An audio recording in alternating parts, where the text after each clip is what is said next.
Are you thinking about starting an Airbnb business or any business in Africa, but are worried that people will take advantage of you?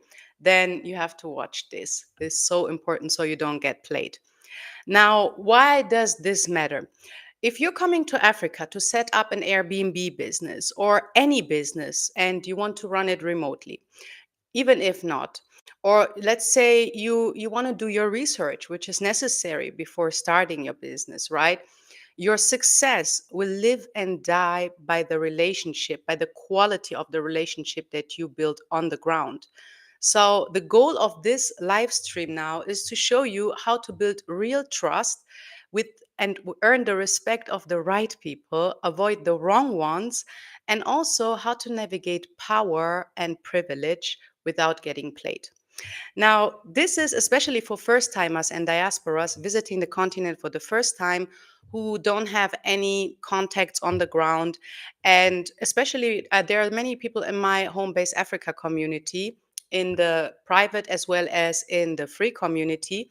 If you want to join, please check the links in the description, who have never been to the continent and who are worried that people will take advantage of them, which is definitely legitimate. This fear, right?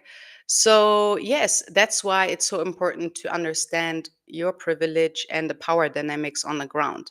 In case you don't know who I am, my name is Wayne Tesfaye. I'm the founder of Homebase Africa, the first and only private community for Airbnb business hosts, those who want to launch an Airbnb business or those who are already operating and want to optimize and scale their businesses on the ground. And it's basically an Airbnb training program, but also a community. That's the most powerful aspect. And we meet twice per week. We have weekly live calls where you get direct access to me and to my co founder, Marvin Greifenberg. And yeah, we built this program specifically for the African continent. That's what makes this program so unique. Now, what we are going to break down today is what I've learned in my experience. I've built multiple Airbnbs across East Africa, which I run remotely. And none of that would work without the beautiful and powerful relationships that I was able to build on the ground. So I'm going to kind of break down for you today what to avoid, what mistakes not to make, and what to do instead to build such relationships. In detail, we are going to cover today the mindset you need when you land, especially for the first time on the continent, red flags and green flags for trust. Then, how to build win win partnerships, so important, and how all of this ties into building a purpose driven Airbnb business you can run from abroad. Now, let me see who's here, who's online, who's in the chat. Let me know where you're watching from. And if you have any questions, drop them in the comment section so I can answer them directly. All right.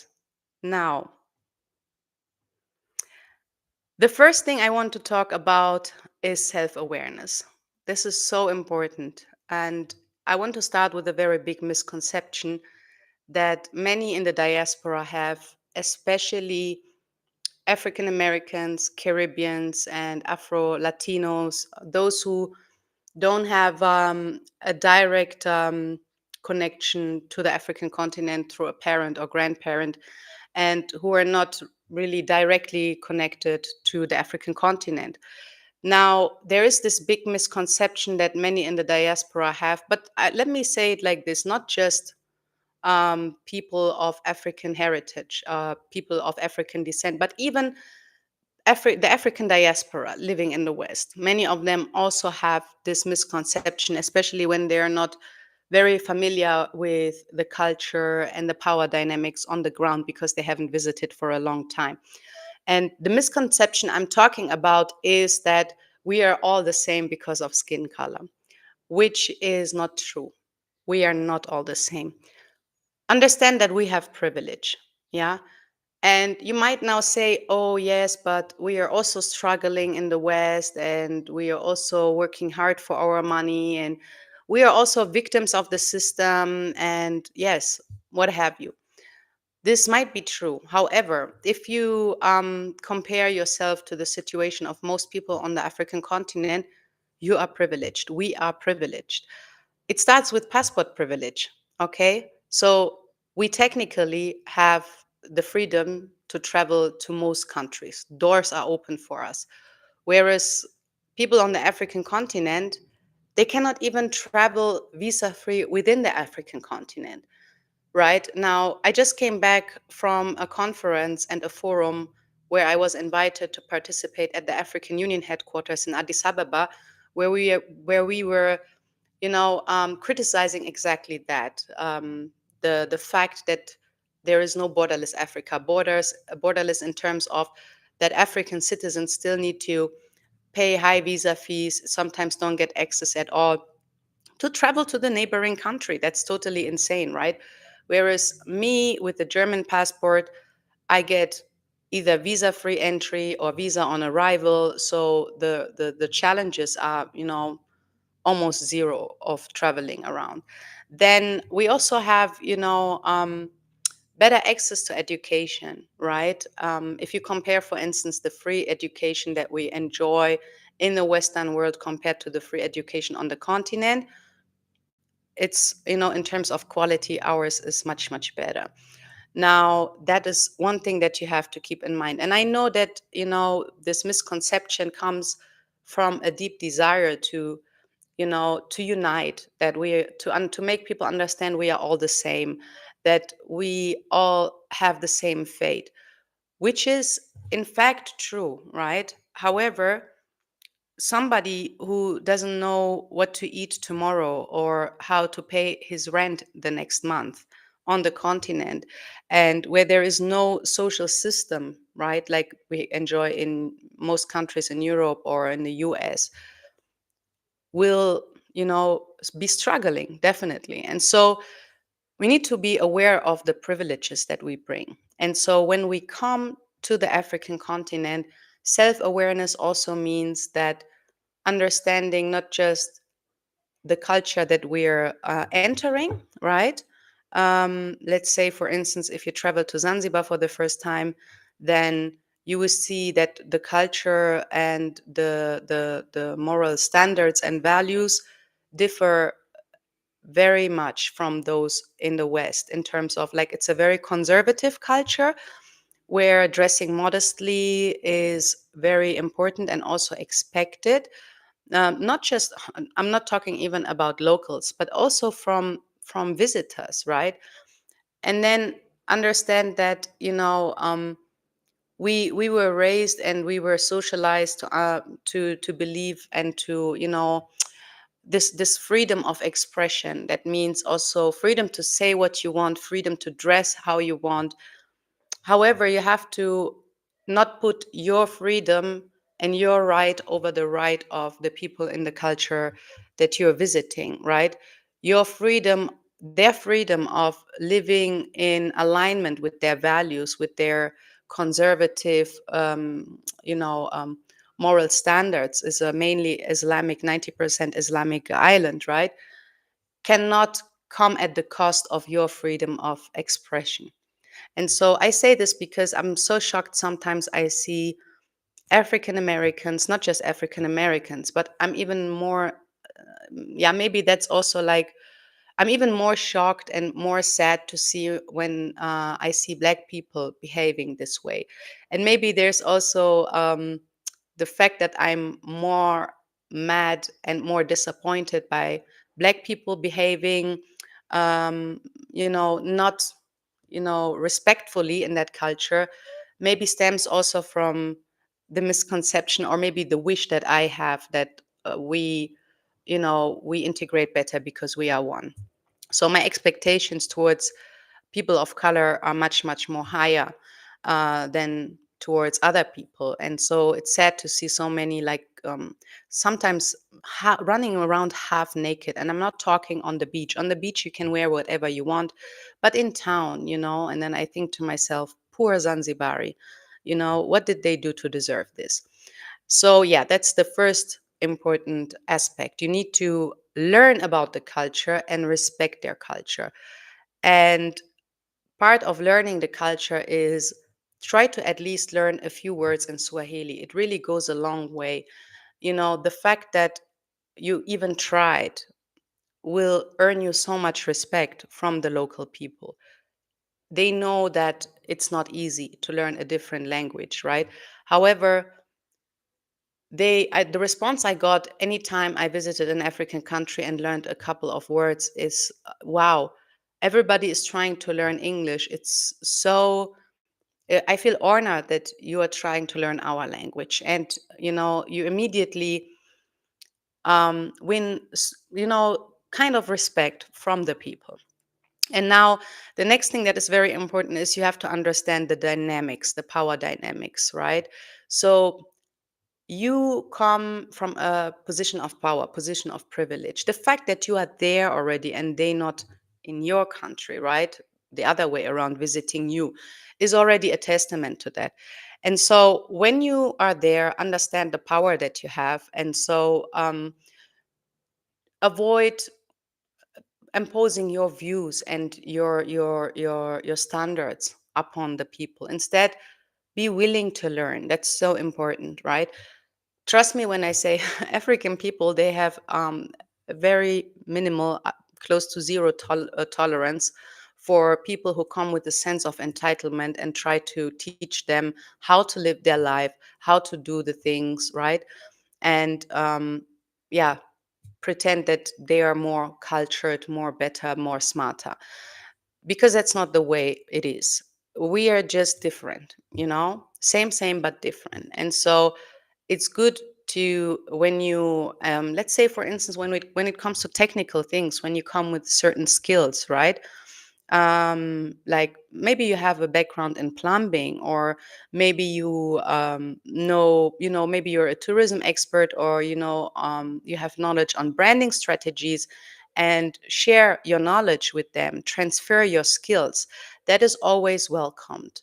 And it's also important, right, to uplift the people on the continent and to teach. But it's always important to understand that it makes a difference if it comes from a place of genuinely wanting to help people, or demonstrating, your superiority, your perceived superiority.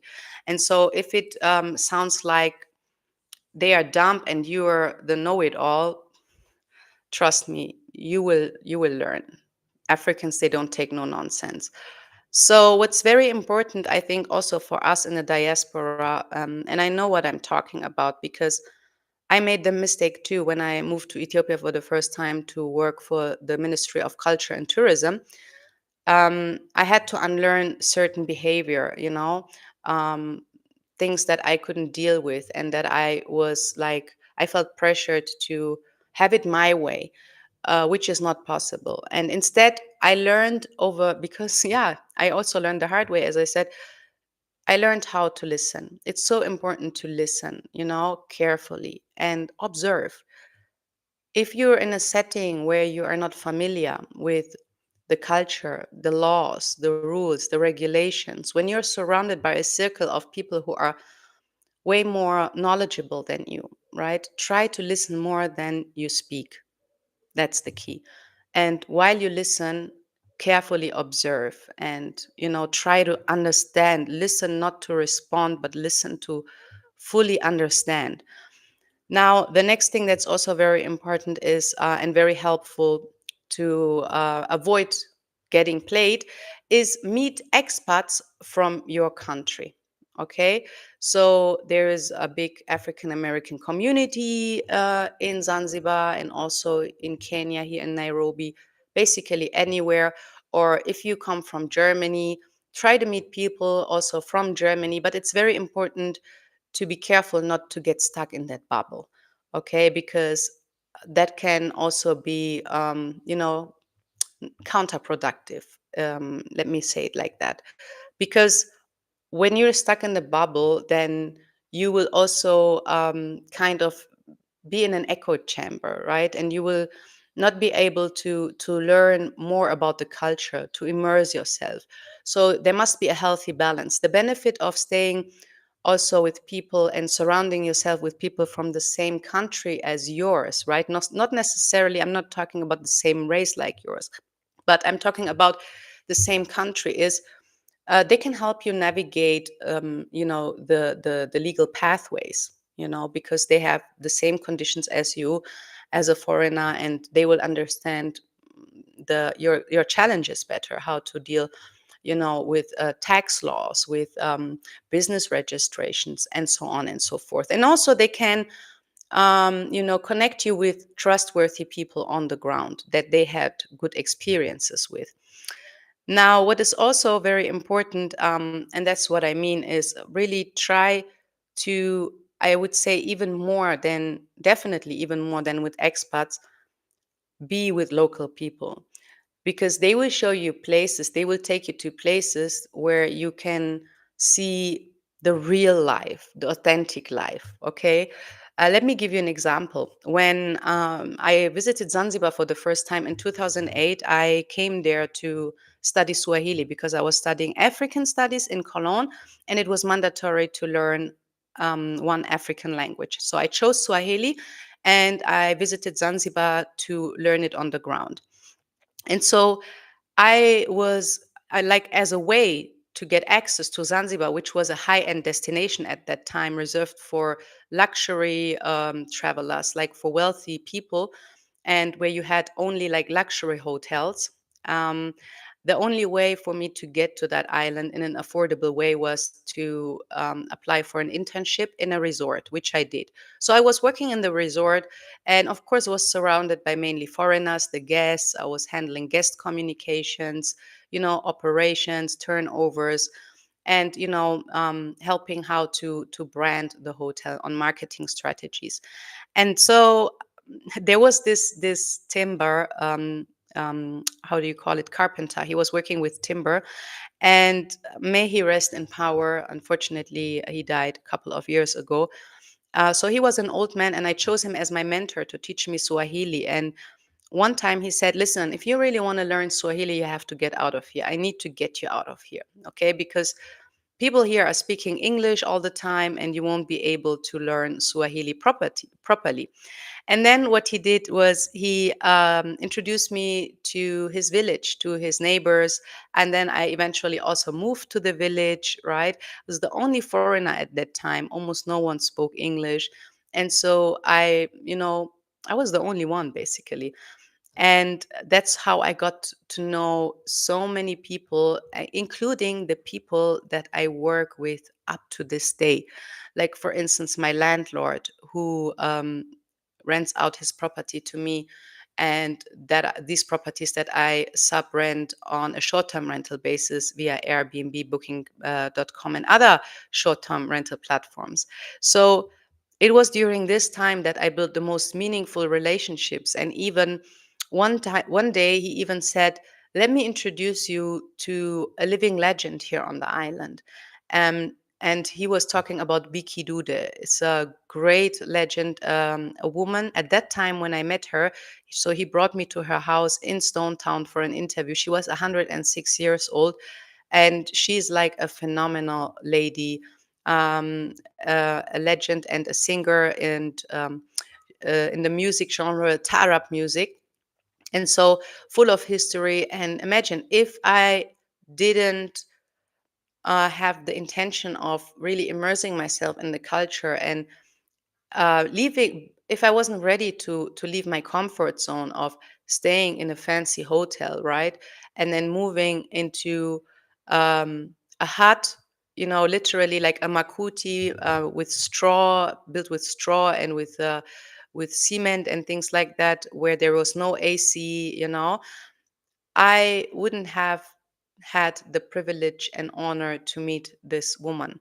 And then he also, when we were in Stone Town, he took me to a square. It's in the middle of the UNESCO World Heritage Old Town, and there was the square where the elders meet, the babus. They play, I had forgot the name of this game, where they use the covers of the Coca-Cola bottles on a chessboard, and where they would sell coffee, and where you just sit there and chat with the people. And it's so beautiful. And every time foreigners passed, who were doing like a city tour, they didn't even realize the cultural importance and significance this space holds for the locals to understand real culture. But you need to, really be willing just to sit there, drink coffee, and just observe, talk to people. And that's how you build really beautiful friendships there. Now, another thing that I really want to highlight here is because oftentimes people feel, who visit the African continent for the first time to do business or just to visit, right?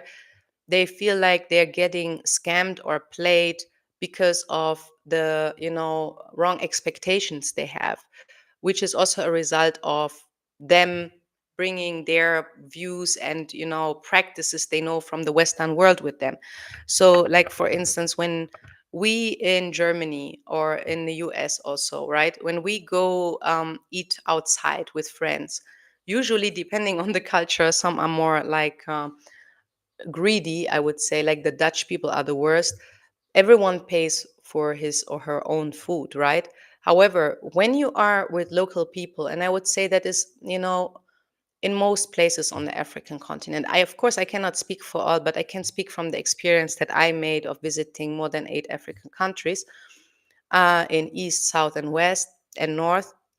So you are expected to pay for their food, okay? When you are with someone, like, let's say, when you are with an agent who helps you to look for a property, or let's say, maybe not necessarily when you meet with high level people, however you want to describe that, like lawyers, people who earn well, who have a high position there, most probably they will even invite you. But when you work with people where they don't really have the means, right? When you seek for help, and when they assist you with, let's say, finding furniture, it can be a cousin, it can be a friend of your friend, or it can be someone that met on the internet, Facebook platforms, a local agent. Then when you say, yeah, let's go eat, then expect to pay for their food, okay? And sometimes, so it can be also like a little bit confusing, because when you are not used to that and they take this for granted and expect that, it can come across as some sense of entitlement from their side and anger some people. And this is what brings me to my last point here, with the first misconception: please don't take anything personal. Like, I think in life in general, we shouldn't take anything personal, right? But especially in this case, um, it's not, they don't mean it in a bad way. It's just, understand, there are different worlds colliding, different expectations, and different experiences, which can cause sometimes like conflict. However, it's important to not take that serious and put too much weight to it, and understand that it's just the way it is, finish, end of the story. It is what it is. So expect to pay for them. And I mean, after all, what does a meal cost? We're talking about 3, 4, $5. It's a little gesture from your side that goes a long way. And believe me, like, they are actually grateful for that. Okay. Now, the second important principle to understand, right, to avoid getting scammed, is understand that nothing is for free on the continent. Okay. Nothing. And that is why transparency is key. I had to learn this also the hard way. I will never forget the situation. We were in Ethiopia. I was a child. I think I was like 9 or 10 years old, and we were on a road trip. Don't ask me where it was. I was in the bus, and so when they do the stopovers, there are these vendors who sell like chewing gums, drinks, sodas, fruits, snacks. And so I asked my mom, "Mom, can I have a chewing gum?" And she said no. I said, okay. And there was this man. He was selling chewing gums. He said, "Here, take it, take it." And I said, "No, I can't." He said, "It's for free." And then I said, okay, thank you. And I took the chewing gum, opened it, and, my mom was shocked. I remember how she slapped me then after she had to pay, because of course he forced her to pay. And that's when I learned for the first time. My mom taught me this. Listen, I told you no, and you still, you decided to take it anyway. Understand, nothing is for free here. Even if people tell you hakuna matata, no problem, don't worry, right? Nothing is for free. People always expect something from you. And the worst part is, if you don't communicate it clearly beforehand, like for instance, before taking a taxi ride, right? Entering the car and starting the journey before agreeing on a fixed price, or like taking a service. It can be a tour to view properties. It can be, it can be a snorkeling tour, anything. It doesn't matter. They can take advantage from you, and most probably they will. Like for instance, we had two community members who visited Zanzibar for the first time, the African continent for the first time, a month ago. And they shared with us a story where there was a guy who said, come, let me show you, because he could hear how they were looking for properties. He started engaging with them, and they shared with him what they're looking for. And so he said, there is a property here nearby, let me show you. And they were like, okay. They walked for 5 minutes. It was literally around the corner, right? And then they saw the property. It was not, their preference, and so they decided, okay, thank you for your help. He said, thank you. No, pay me. I want 70 US dollars. That's insane. Imagine. Luckily, they didn't pay that, but still, they had to pay him something, which was also above average, a scam regardless. So understand, there's nothing for free. Okay. And then it's so important that when you take the service and help from others, right? Because you need to understand also, again, we're coming back to the power and the privilege that you hold. You should always bring a mentality and a mindset of creating a win-win partnership, okay, with the people that you surround yourself with, that you work with. And so what you can do is like try to always, without making empty promises, giving them the understanding and the feeling that if you win, they will win too. That's what helped me the most. And that's how I also move around everywhere. When I take advantage of something, when I have something to gain or win, I always make sure that the people who assist me and help me win too. Okay, like for instance, I was looking for a piece of land, and the owner wanted to have 24 million shillings, and which is around, I don't know, 10,000 US dollars. And a person that I got to know there and who helped me find this property, who is a local, a respected local, was trying to negotiate down for me. I didn't agree with the price. So, and this is another very important lesson that I learned. There is this Swahili saying, and it's more like a wisdom that says, haraka haraka haina baraka, which means fast, fast doesn't bring no blessing. So it's important to always do your due diligence and make informed decisions rather than rational ones, rather than, reacting and, have this intrusive and impulsive behavior. So I declined the offer, returned back to Germany, and then called my agent and friend and said, listen, I'm really interested in this piece of land. However, that price is a little bit too high for me. If you are able to negotiate down to 16 million, I will give you a 1 million shilling commission. And this is the kind of win-win situation I'm talking about. So, and yeah, eventually he was able to negotiate down, because I mean that piece of land was overpriced anyway, because they saw that I'm a foreigner. However, this is how you can avoid getting scammed: getting the help of locals, right? And the right ones. And I'm coming to that in the next point. And then at the same time, showing them that you also care about them. For me, it's so important that whoever I work with, if I win, they have to win too. That's for me the only way. Now, the third aspect that I want to talk about, and that it's built upon the last one actually, in building good relationships and with trustworthy people, is you have to try not to be liked, try to be respected, try to earn the respect of the people.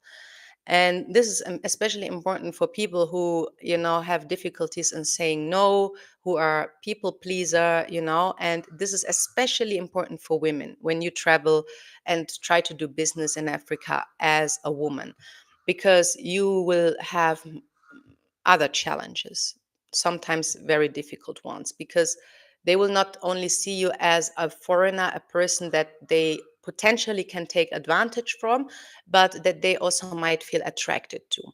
And that is why it's so important to, create boundaries, right? Strong boundaries, and ask yourself all the time, what kind of behavior, or what in general, what are you willing to tolerate and what not?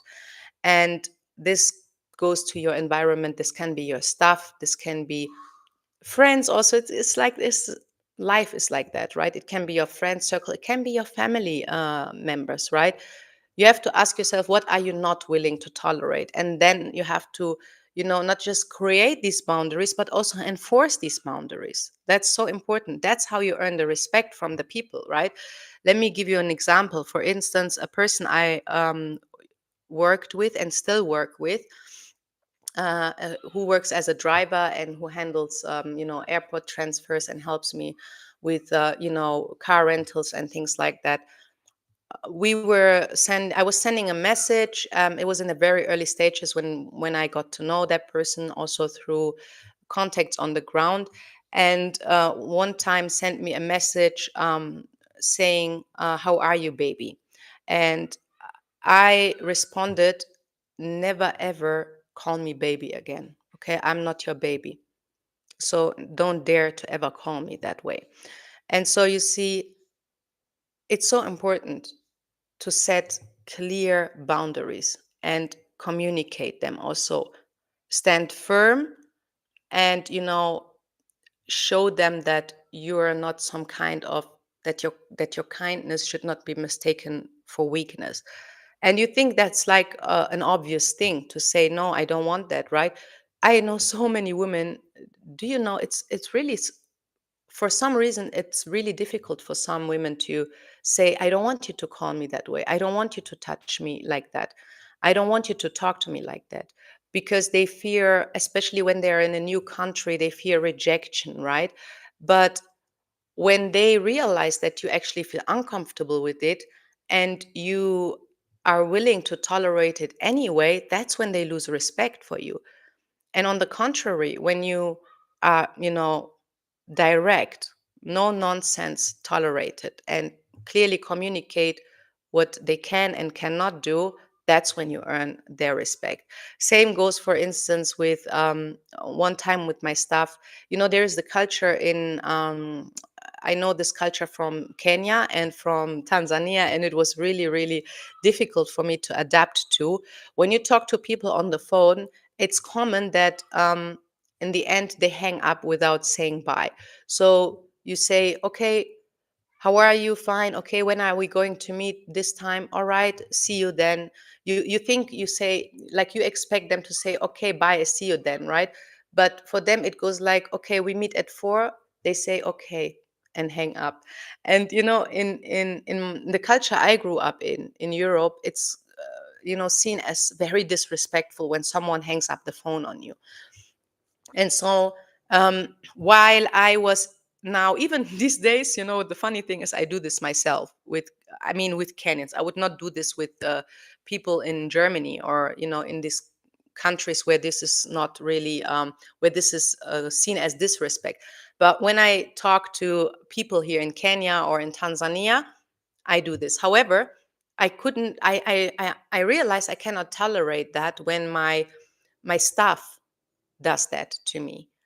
I felt like this is like crossing a boundary of respect, and also because I felt like when I talked to my cleaner and tried to explain her, okay, we have to prepare the check in, the guests are coming, this and this and that, and blah, blah, blah.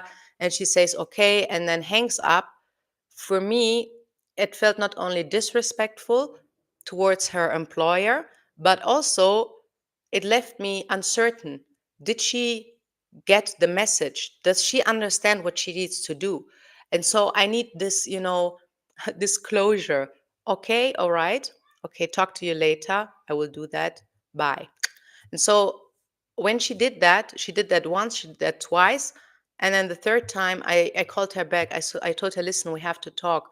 I know this is common here, but I don't want you to ever hang up the phone on me.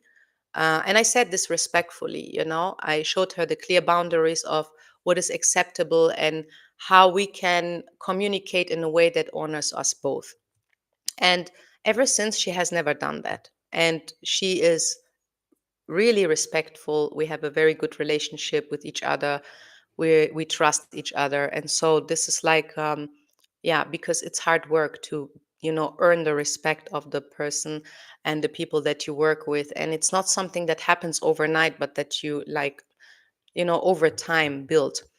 And now, another very important point is, especially also for ladies, for men, I think it doesn't matter so much, but for women, please avoid romantic relationships when you're building a business there, because when you start engaging in romantic relationships, I think, like, first of all, you kind of lose your focus, and secondly, also, because I've seen this with my own eyes in Zanzibar, women who were interested in building a business and then started in a romantic relationship with a certain local person. It's a small island, right? In some communities, people, they talk a lot, and there's a lot of gossip, and so automatically people will lose respect for you, because especially in these very conservative cultures, there's no such thing as my boyfriend, my girlfriend, right?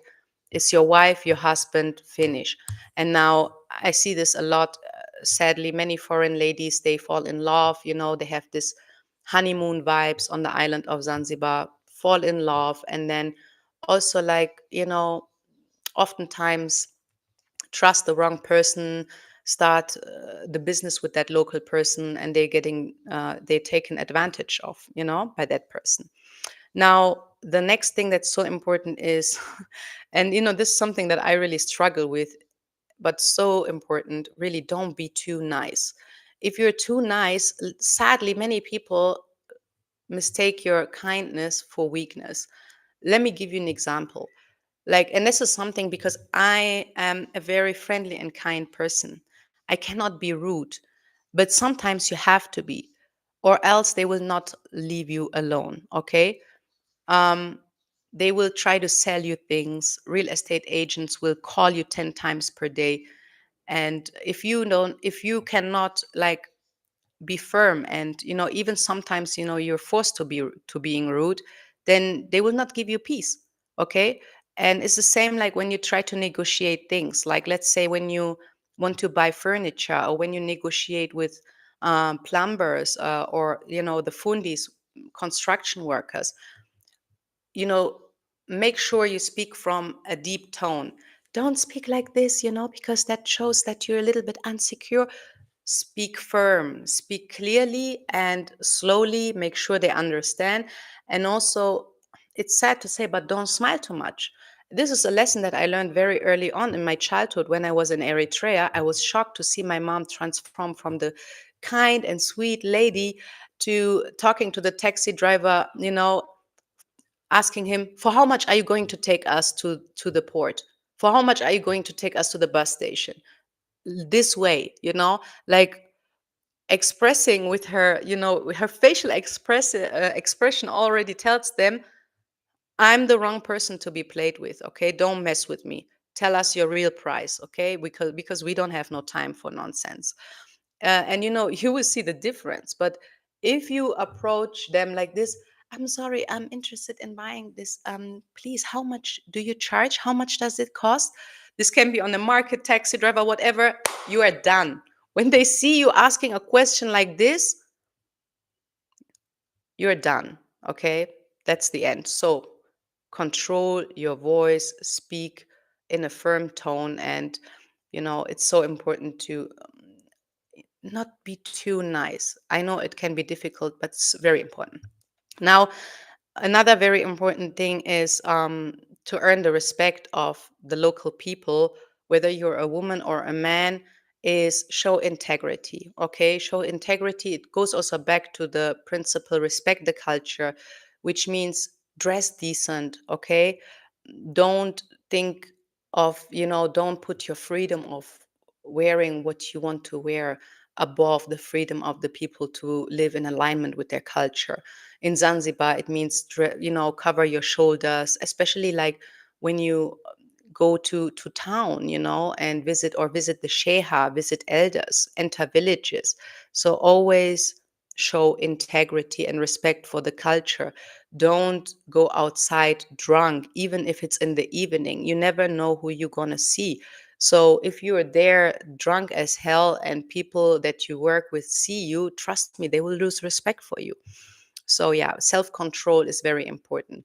And also control your emotions. Okay? Very important. Control your emotions. Don't have breakdowns in front of people or like show too much excitement because you might have maybe seen the perfect property, right? Show that, okay, thank you. I would think about it.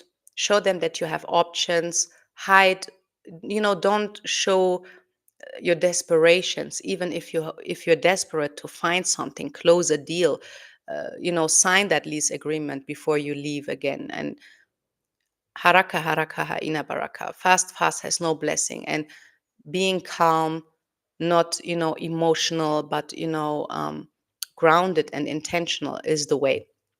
Now, next point is be intentional of the people you surround yourself with. Very important. Like for me, for instance, I have the rule, I stay away, and I also don't do business with people who consume drugs, who drink alcohol every weekend, right? If someone drinks a glass of wine from time to time, that's fine. I also drink a glass of wine maybe once a month, once in 2 months, right? But someone who goes to party every weekend and gets drunk Friday, Saturday, these are not the people I want to surround myself with, And also, I stay away from like hustlers. Okay, you can sometimes work with them, these beach boys, for instance, but understand that there are risks, especially when someone is extremely broke. That's very dangerous. It's not a KO criteria that you cannot work with that person, but you need to be aware that there are much more risks involved because of the privilege that you bring and the power disbalance. Okay, so the people I work with, I respect them a lot. They are conservative, they are strong believers, Muslims or Christians. They go to church, they go to mosque. Of course, that doesn't mean that you're automatically a good person, right? But they don't go out and drink and beat their wives and things like that. They don't consume drugs. So, and they're humble. They have jobs, even though maybe they might earn little, but they are grateful. They are grateful and they are God fearing. So stay away from people that are the opposite of that. And then also very, very important, and I see this mistake many diaspora first time investors doing: work with people who have done successfully what you are trying to do. You understand? And I'm not just talking about local people. This can also be diasporas, expats, okay? Because they then suddenly become experts in how to start an import export business, or on how to start an Airbnb business. And they, sell their mentorship classes and what have you. So before you partner with these people, okay, ask them and do a background check. Have they actually done successfully what you are trying to do? Because if not, chances are that they will just go with whatever they think works. And surely they don't know how to navigate the challenges when they come up, and this is almost guaranteed. Okay, so be careful, because sometimes when you meet people who they are very ambitious and very motivating.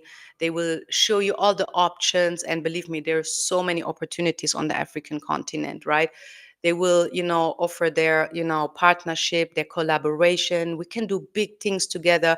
And I know it can feel exciting because, being on the continent alone, you will feel a very powerful energy, but it's so important to stay focused on the goal, on your goal, right? And make informed decisions and not emotional decisions.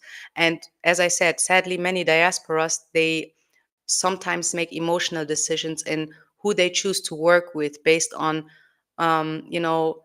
people that they feel more, that they can more relate to, like for instance diasporas who come also from the US or from UK, Germany, whatever. Mind you, there was a German lady, which was who was an architect in Zanzibar. She scammed the shit out of the people, built their houses and stole millions of shillings and dollars. I mean, like, it's crazy. Just from one person I know, she stole, they had the damage of around 90,000. And so it's not necessarily the local people who you have to be worried about. You have to also be worried about expats, people that pretend they want to help you, who pretend that come and invest in this business, come and rent this property. You will do good on Airbnb and this and that. No, if they cannot back up their claims with, actual proof, show us, have you done, do you run Airbnbs here successfully? And or have you uh, run an import export business successfully for not just the last 2 months, okay, for the last 2, 3, 4 years? Unless this is the case, take it with a pinch of salt. Don't trust them, okay? So, very important to be intentional when it comes to that.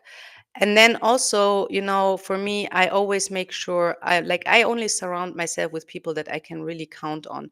And these are the people who are usually consistent, not just for a short term, but for a longer period of time. And they follow up, they check on me. And even if I'm back in Germany, so, okay, this is, and then the last point is very important. Don't assume people on the ground know everything. You need to do your research. They will tell you, oh, it's easy to start this business, or, there's no problem with the land. You can buy it. It's certified. You will get the ownership. I made so many experience with that, and I'm so lucky that I didn't listen to them, but did my due diligence and background check. Because people want you, sometimes they will push you to close a deal fast because they want their share. But you must be very, very careful, because they are not experts in real estate. They are not legal experts. They don't know what they're talking about sometimes. And they have their own interest at heart, not your best interest. So, here again, work with people, listen to people who have successfully done what you're trying to do. Yes, that's it for today. I hope you enjoyed this episode and found those tips helpful. Let me quickly go through the comments and see what, maybe you have also, if you want to share your experiences and what helped you, please drop it in the comments. And in case you want to surround yourself with people, who are doing the job, serious investors, a circle of mentors, and experienced or Airbnb hosts who are already operating on the ground, I want to invite you to join our Homebase Africa community. Okay, so we have two communities, one that is private and that is paid for $150 per month. Basically you have no risks. You can test it for 30 days, join the live calls, get access to the Airbnb training program. And if you feel it's not for you, after 30 days, you just send one email and we will refund you. No questions asked. Listen, this is how much we are convinced and confident in the value that our program offers. And if you're not ready yet, but you're interested and you want to start, start building, I invite you to join our free Homebase Africa School community. I will also pin the link. The link is also in the description, actually, where we have members who are building now, who are, where they are helping each other. It's so important to surround yourself with like-minded people. That's why we built this community, because oftentimes, we run risks of making these mistakes and getting scammed because we do it alone, and we don't have to. Okay, that's why I'm so happy that these communities exist. Again, the private one is for those who are serious and who are ready to launch very soon, and the free one is for those who want to first, understand the business and surround themselves with like-minded people as well.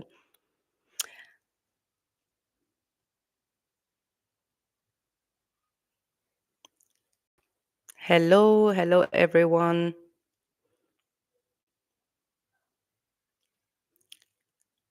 Here they might say, give me money for a drink.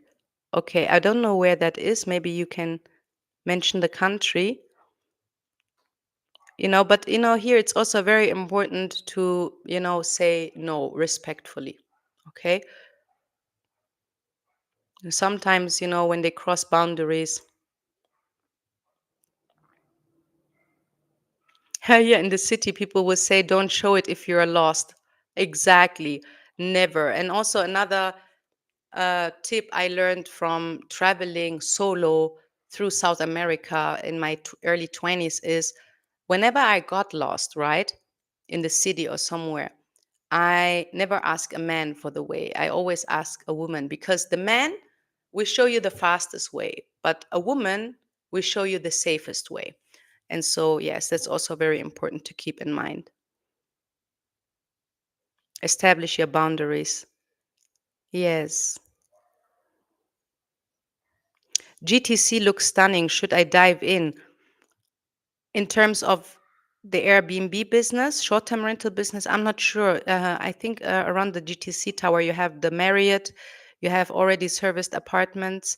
I would look at the occupancy rates of the competition, because I think some of them are already hosting. They are already operating serviced apartments. So yeah, it depends. You have to really understand what kind of traveler you will be targeting.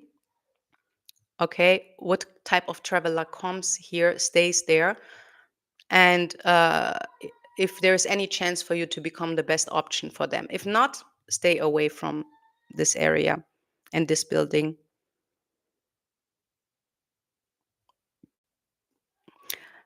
Thank you for sharing. How do I, as an architect and visualization designer, get my foot on the ground in Al Kibulan? Get your foot on the ground.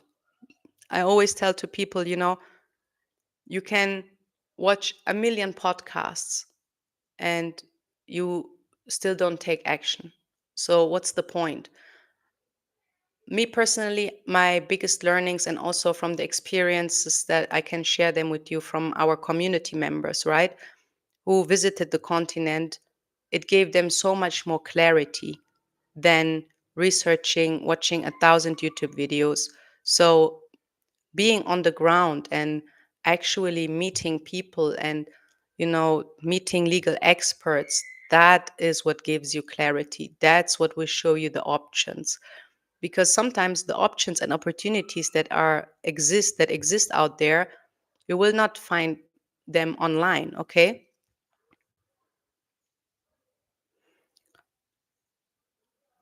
exactly. All right, so if you have any further questions, please feel free to drop them on in the comment section. I hope you enjoyed this live stream. Thank you so much, everyone. Be safe out there. Again, when you visit the African continent, I think the most important first step is your misconceptions on Africa.